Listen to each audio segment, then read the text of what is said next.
Hello everyone and welcome to the Time to Cook Club Advanced and your online class. So today we're going to be making a hot cross bun loaf. So this recipe will need to be done in stages because you'll need to leave your dough to prove. And when we prove our dough, we basically let the yeast do its work and work its magic so that your dough rises. You can follow along with this online class video and with the recipe card and you'll see exactly what to do. So hopefully if you're joining me today, you have all of your ingredients weighed out, measured and ready to go, and also the equipment from the equipment list. So let's make a start. So the first thing that you need to do is you need to get a small saucepan and you need to pop your butter into the saucepan, okay?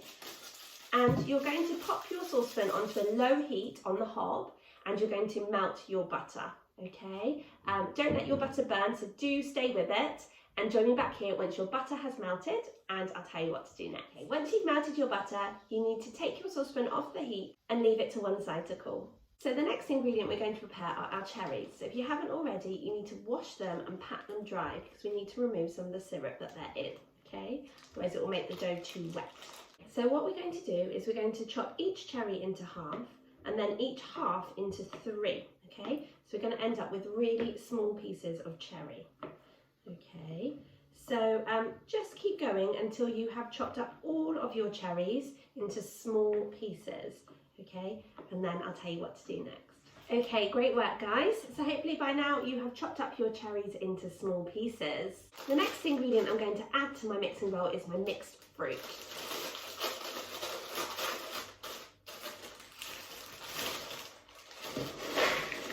Okay, once you've added your mixed fruit, you need to just have a quick check that you can't see any stalks, okay? And you need to remove those if you do find any in your mixed fruit. Then with a spoon, you're just going to stir the cherries and the mixed fruit in together. So in a separate clean bowl, you're going to add in strong white flour.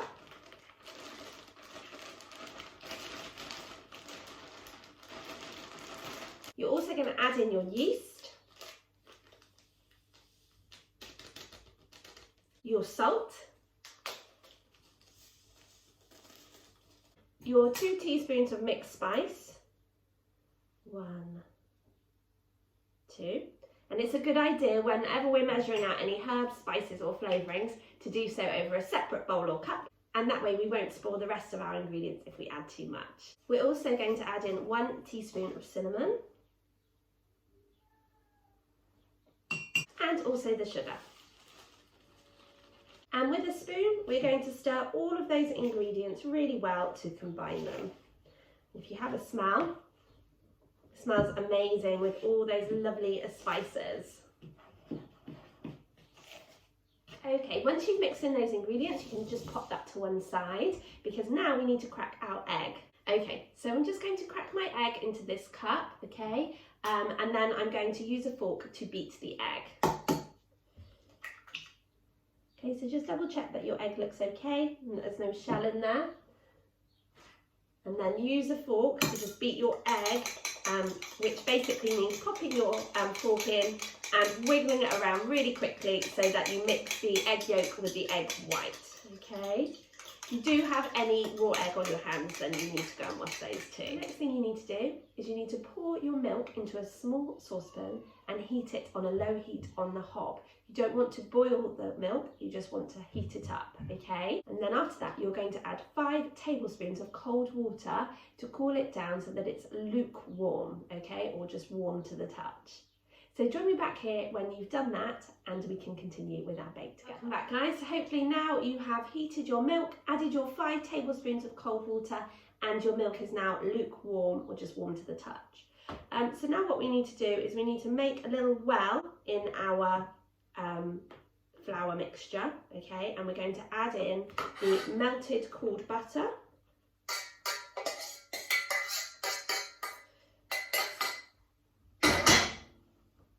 and we're also going to add in our beaten egg.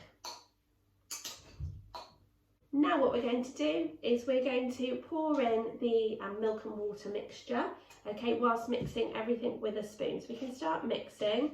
Okay, we're just going to pour it in kind of a steady stream, okay, and just mix everything together.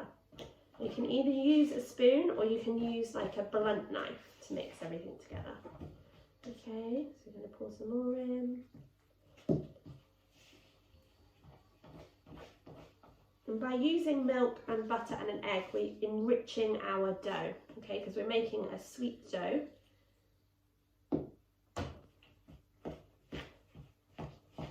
Today it's going to kind of continue stirring until your dough all starts to come together into a ball, okay? So you might need to get your hands involved. I'm just going to sprinkle some dusting flour on my work surface and also on my hands, like so. And then I'm just going to continue to work the dough so that it comes into a ball shape, okay? So this will mean that your bowl will look quite clean and you'll be left with a ball of dough. So I'm kind of pushing the dough down to collect up the flour at the bottom, okay? So pushing and kneading that dough whilst it's in the bowl, okay?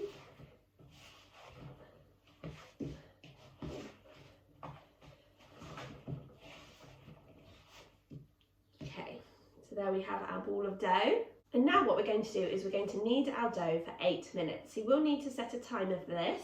And when we knead dough, we push down with the heel of our hands and then bring it back up. So just do this, push down, bring it back up, push down, bring it back up. And if your dough's sticky, then you can add in a little bit of flour, okay? Dusting flour. Don't forget to keep popping dusting flour on your fingers as you knead it and also on the work surface. So what I would suggest is that you pop on your favourite song to knead your dough to, and join me back here in 8 minutes and I'll tell you what to do next, guys. So hopefully by now you have kneaded your dough for 8 minutes and it's nice and smooth and you've got a ball of dough. So now what you need to do is you need to pop your ball of dough into your bowl with your fruit and your cherries, sprinkle on a little bit more dusting flour and really knead those cherries and dried fruit into your dough mixture so that your dough absorbs them.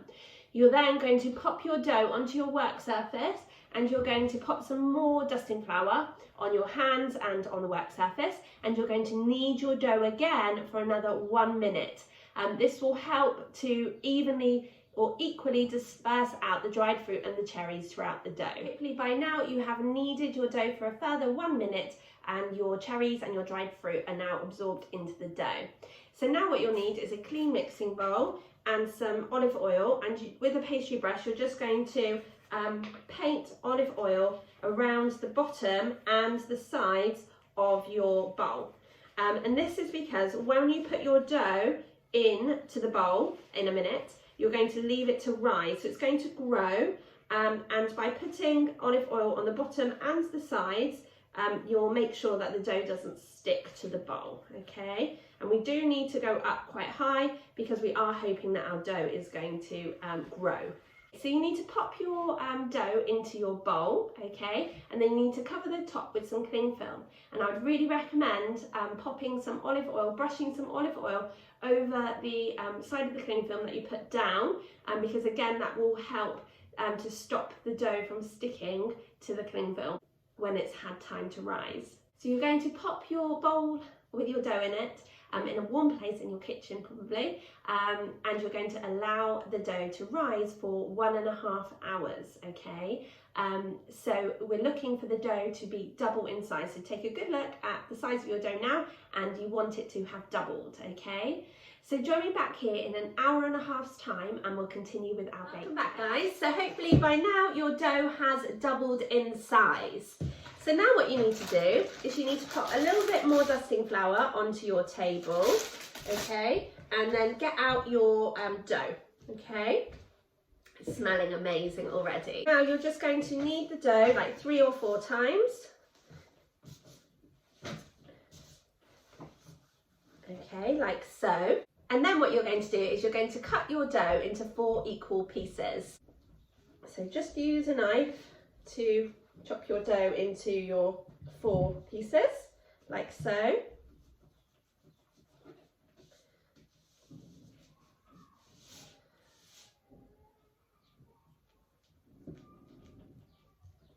We can actually weigh our pieces of dough just to make sure that they're all the same weight, okay? And you can kind of adjust accordingly to make sure that they are all about the same. So once you've weighed your pieces of dough and they're all roughly about the same weight, you now need to sprinkle some dusting flour onto your work surface and again onto your hands, and you're just going to shape your dough into like an oval shape, okay? Like so. And you just repeat until you have shaped all of your pieces of dough. You want the dough to be about the same length for each piece. And now we're ready to prepare our baking tin.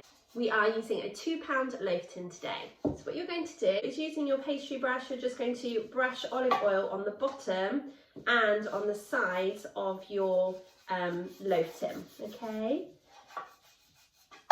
Which will again help to get your hot cross bun loaf out easily when it's been cooked.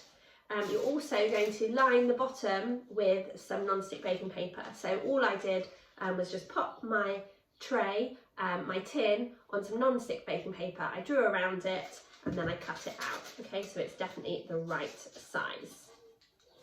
So now what you need to do is you need to really flatten out your oval shapes to make kind of like little mini loaves, and you're going to pop them into your tin so that you line them up going widthways across your tin. Okay, so I'm just going to bring this forward so you can see. So this is what mine looks like, okay?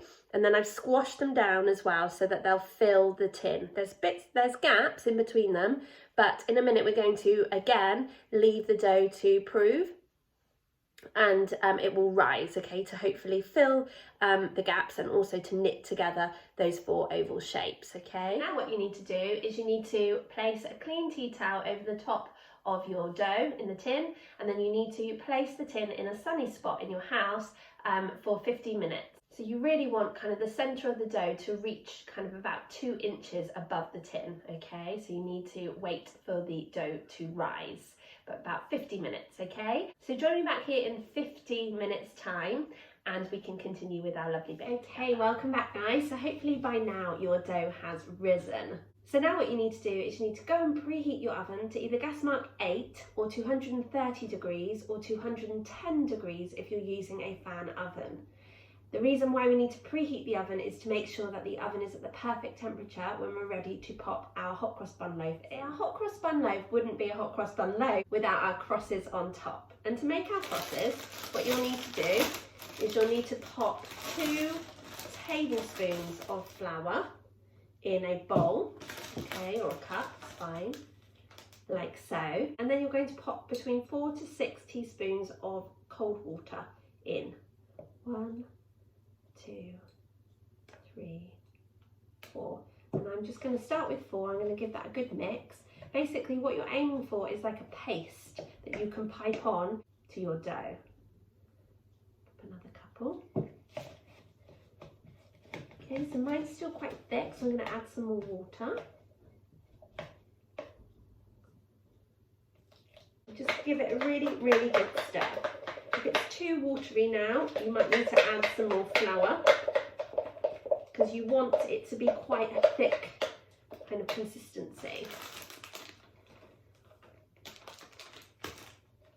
Now what you'll need is an icing bag or a piping bag. I'm using a disposable one, so I've just cut a little slit at the bottom, and then I always find it's easier if you can pop it over the top of a cup or maybe a bowl or something like that, and then it just, you can pop it in, pop your icing in a bit easier. Okay, so you can pop that in like so. Then we have a little practice. So what you'll need to do is kind of push that icing down to the bottom. So that was actually quite firm by the time I got it in the icing bag, okay? And then what you're going to do is you're going to pipe crosses on all of your hot cross bun sections. Okay, so I'm going to start off just going down first, okay, on all of my oval shapes that we created earlier, like is quite sticky, so you might need to use like a spoon to get it off. Finger, if it's on your finger. Okay, so we're going to go down on all of these first, like so.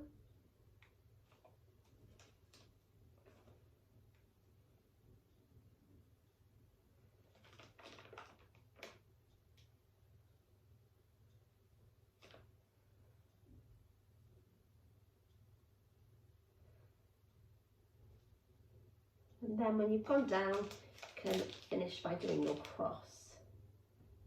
Okay.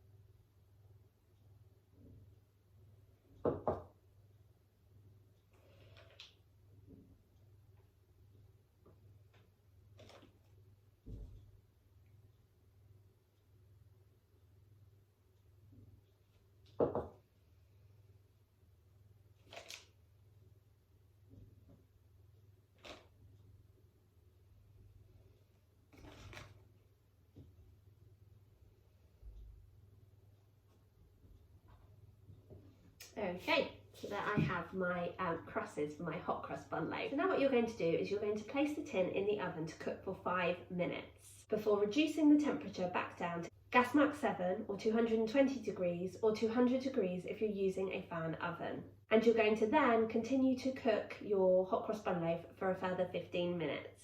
So after your hot cross bun loaf has been cooking for a further 15 minutes, check on your bake. If the top of the bake is browning too quickly, then you can pop some tin foil on it, or popping it back into the oven and continuing to cook for a further 7 to 10 minutes. The loaf will be done when it feels nice and firm, and when it is cooked, you can remove it carefully from the oven. So join me back here when your hot cross bun loaf has cooked and we can prepare our glaze. Welcome back, guys. So hopefully by now your hot cross bun loaf has been cooked. So what you'll need to do is very carefully with a knife just go around the edges to loosen the loaf before carefully turning it out onto a cooling rack and then turning it over so your crosses are on the top. So now all we've got left to do is to make our glaze. So for this you'll need 2 teaspoons of granulated sugar, and you're just going to mix it with 1 teaspoon of cold water. Okay, just mix it like so. Then what you're going to do is, using a clean pastry brush, you're just going to brush that sugar syrup mixture all over the top of your hot cross bun loaf, okay? And what you're going to do is you're going to do this while your hot cross bun loaf is still hot, okay, from the oven, and then you're going to allow it to cool, okay? So just keep going until you have brushed the sugar syrup all over the top of your hot cross bun loaf. And there we have our hot cross bun loaf, and I'm sure you all agree it looks absolutely delicious. So thank you so much for joining me today to make your hot cross bun loaf. I really hope you enjoyed joining in with me, but more importantly, I hope you enjoy eating it and sharing it with your friends and your family. You can slice it up and serve it with butter or just on its own. I really look forward to cooking with you guys again next time when we'll be back with another delicious bake from our May menu. I'm so excited to share it with you. You're going to love it. Thanks so much and have a super rest of your week. Bye!